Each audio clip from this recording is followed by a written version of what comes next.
kulan wanaagsan mar kale ku soo dhawaada warkii oo faahfaahsan aan ku bilaabe madaxweynaha dowladda federaalka Soomaaliya Maxamed Cabdullaahi Farmaajo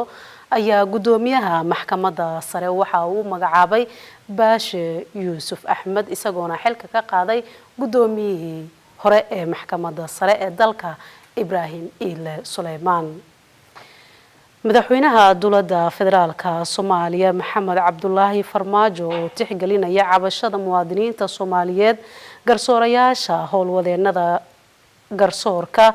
iyo xirfadlayaasha sharciga ee la xiriira in la helo garsoor hufan oo cadaalad ah ayaa go'aansaday in dib u habeen ballaaran lagu sameeyo hay'adaha garsoorka si muwaadiniinta Soomaaliyeed ay u helaan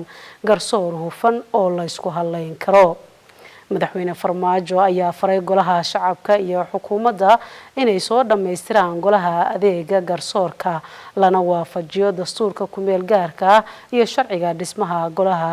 adeega garsoorka si dib u habeen dhab ah loogu sameeyo hay'adaha garsoorka dalka gudoomiyaha cusub ee maxkamadda sare ayaa leh aqoon durugsan oo dhanka sharciga waxa uuna horay u soo noqday qareen cilmi baaris sharci iyo la taliye sharci